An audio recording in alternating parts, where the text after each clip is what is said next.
Morning guys, just Trev from Jonesy's Journeys. The other day CJ and I did a video in relation to a glimpse into our world of motorhome journeys with us, and I mentioned that I'd try and put a video together in relation to my toolkit.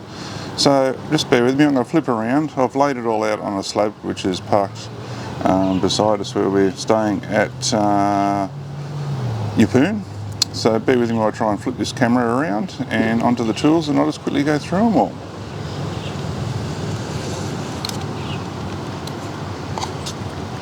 Alright, so hopefully that wasn't too bad. I'll just flip you around so I can see what I'm showing you as we go through. So basically that's my toolbox there, the Tool Pro one which I got from Supercheap Autos, and as you can see out there across the whole slab is what I have in that, apart from a few of items. So basically, to start off with, I've got the old 3 hammers. One's for putting in the pegs, which is the bigger one, unless it all goes wrong, that's my smash hammer. Then you got the rubber mallet and just your standard old hammer. Scissors can always come in handy for a multi-range of things, and also got a Swiss Army knife there, which is awesome little multi-tool at different times. Some safety gloves and some just plumber's thread tape. Variety of screwdrivers, plus minus or Phillips and just standard. Actually I got these on special, they were left-handed ones. Unfortunately they were out of right-handed stock, so I just said yep, I'll take the left-handed set. I'm sure some people will understand that one. But anyway, just an old chisel that I had laying around, a file. I do have more files, but just thought I'd show that it's a file and a brush, just in case that I have worked and I want to brush some dust off, or if something needs just a bit of a touch-up, I've always got a brush handy. And that's the toolkit. So it has numerous compartments in the back and inside, but yeah, basically everything just slots into that. Look, it is a bit weighty, a bit more heavier than what I wanted it to be, but again, I've just tried to cover it so that should something go wrong, I'm pretty well covered. So here I've got sockets both in metric and imperial, a lot of adjustable sizes in the wrenches, options, extensions, etc.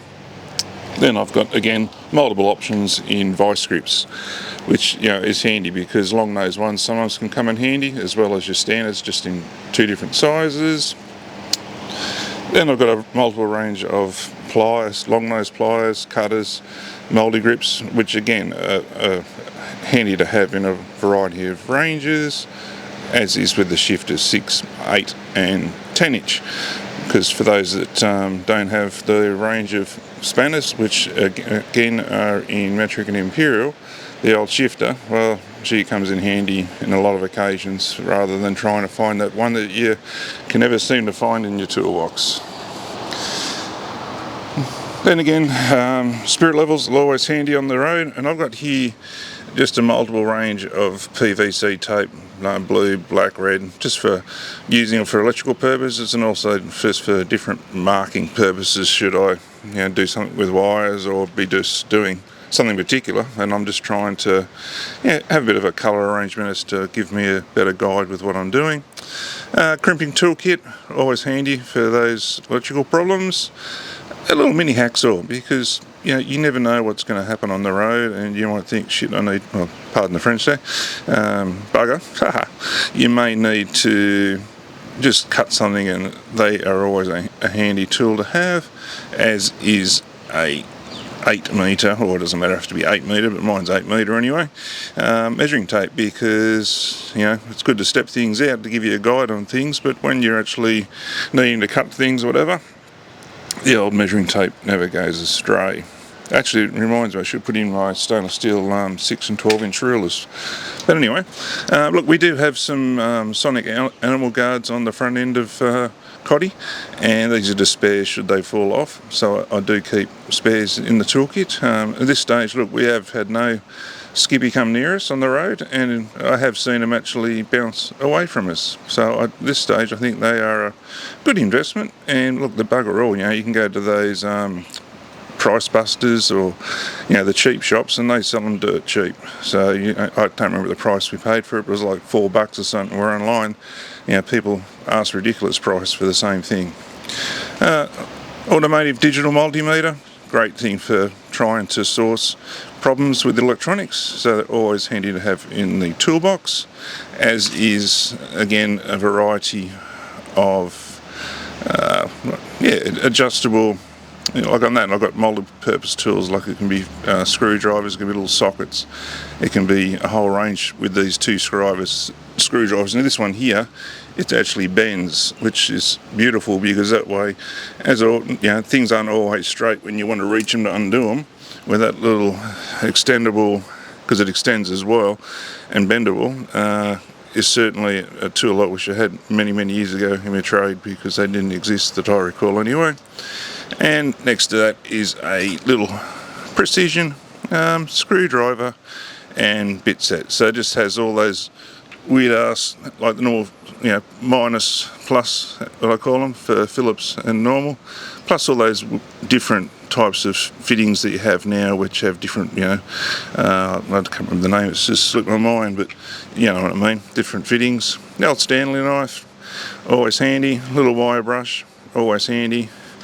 Allen keys, a must. These one here are both, they're colour coded, and if I can just get this open with one hand, which I can. Red is Imperial, blue is metric, and I love the fact that they're colour coded, which keeps it simplistic, knowing which one's which rather than having to pick them up and try and read the fine print, especially with myself, whose age is getting up on me, and the eyes are pretty ordinary. Some scrapers, just that the reason why they're plastic is we don't want to be using a scraper on our homes, and metal and the motorhomes, the metal scrapers will scratch the crap out of it, where the plastic won't. Then I've just got a silicone gun. I do carry this wet area one just for the sake of having something, but again, if something went wrong, then I just got to go and buy the proper insert to do the job at hand. Liquid nails, again, is always just a handy thing to have in the box should you need to glue something. I really think it's been a great product and holds well. Then I've got a variety of clamps next to it, just so that way, like again, if I'm here working alone, which we sometimes are on the road, it's just handy to be able to have the option of just clamping something for a tick while you go and work on the other end, or I'm sure you understand what I'm trying to say. Then I've got a little battery what do you call them, like a battery charger type thing, jump starter, just in case someone's flat. They work really well, especially when they're charged up, so you need to make sure that they're constantly on charge, or just check them to make sure that they are charged, so that should the need arise when you do use it on a battery, she works. Then a must is an electric drill. So I just use this brand, it's lasted me well for years, so I haven't opted for a new one when this one's just done me proud. And it's a brand I never really heard of not till recent years, and it hasn't missed a beat. But again, it's just handy for obviously using for your screwdriver, and also with sockets as well. You can put the fittings into the screwdriver head and away you go. And on that, obviously you need some drills. I'm not saying you need them, but should again the need arise, they're just a handy thing to have in your toolkit for drilling holes, getting access to things. So again, I just thought, well, why not? Silicone spray, silicone grease, just a good thing for sometimes when you've got your windows. Sorry for the quick. I think my back. Anyway, I find that the slide arms on these sometimes become a bit stiff, so I find with them just a quick spray with the old silicone spray, and away you go. They are all nice and smooth and sliding much better. I'll get a puncher, extendable.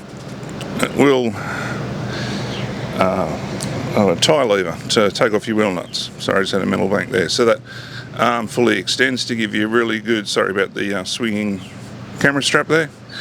It just gives you more leverage to undo your wheel nuts. Then I have a tyre plug kit for should I get a puncture on the side of the road or whatever, I can repair it. And you've got to have a high pressure tyre gauge as well, because the PSI on these is a lot higher than your standard cars. So a lot of tyre gauges, pressure gauges that are out there don't work, or won't read the highest PSI that these tyres run at. So make sure that if you do get a tyre gauge that you get a high pressure one, because our tyres run at 70, 80 plus PSI, where your normal cars run around 36. So, and the PSIs on those normal ones just don't go as high. And on that note, I've also got a little air compressor which goes up to 150 PSI. So should I have an issue with our tyre pressures on the road, then my little air compressor can be used to pump up the tyres. Then finally, the old AdBlue, which you've heard CJ and I talk about a bit. Got two of these, 2 5-litre AdBlues, just to carry with us. I don't carry any spare diesel, not at this point of time. When we do the lap, I certainly will, but for now, AdBlue's been more my concern, making sure we can get that. So I do have 10 litres, 2 5-litres. Little set of hose fittings, because when we pull up sites, things may break or snap. This is only a cheap one from Bunnings, but hey, it's handy to keep, because already I've used one set since we've been on the road. So they are a handy item to keep and cost you bugger all. Look, the rivet set is just more so, again, why not? They are a good handy tool to put some sheet metal or things onto thin surfaces, just to stick them together with the rivets. So it's just a nice little option to have. Tyre straps, always good. So they come in handy for a multiple range of purposes. And whether you need to carry 4, I don't know, I just bought a pack of 4, so I just put them all in the toolbox. Safety glasses are always handy when you're playing with chemicals, or if you're drilling, you don't want to get any shavings in your eyes. So it doesn't hurt just to carry a set of them. And also I've just got a container of bungee cords, just different sizes, lengths, thicknesses, etc. Also, again, doesn't carry, as you would have heard from CJ and I yesterday, I've got some more 10 pegs, because these things bend easy, and a lot of times I just end up throwing them away. So it's just handy to keep a pack of those in the toolbox.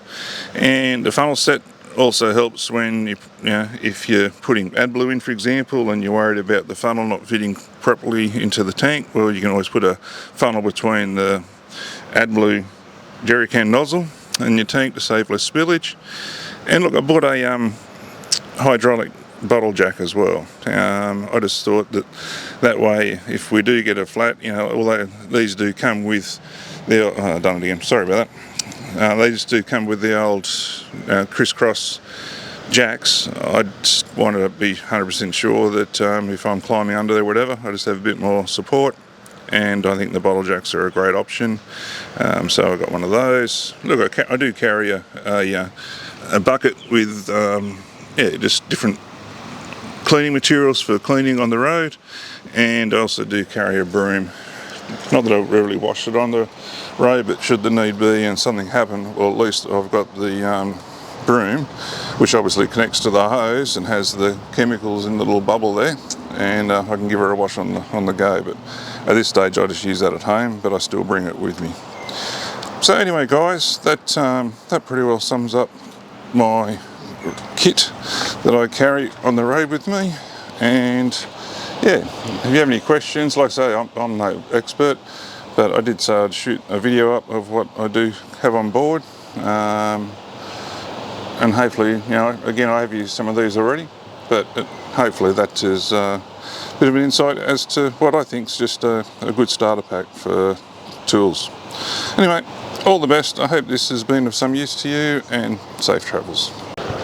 Hey guys, just Trevor again from James's Journeys. Just realised when I was packing up my toolkit that I left some very important little item, well, one item, in the front pocket of my toolbox, which I didn't take out, and I just thought I'd turn around and I'll show it to you, so that way it can put the whole toolbox together. And there's another item I'll quickly talk about, which I also have run out of, which I should have bought a new one of yesterday. But this little thing, cable ties. They come in a bag. You can get a variety of sizes. I just have the one size because you can just, you put it around cables. the other way. That zips up to the size that you want around the cable. Then you can just clip the excess off with your pliers, and they're just a great asset to have, just for obviously tying things together. So, yeah, like I said here, a variety pack would mostly be the best option if you're going to get one. I just have this pack, which is just all the one size. But again, you know, it does me fine, and they certainly are a great asset in the toolbox. This is the boot. So this is the boot to the motorhome, which has all the goodies in it. Obviously my toolbox, and behind that's the jerry cans and different stuff.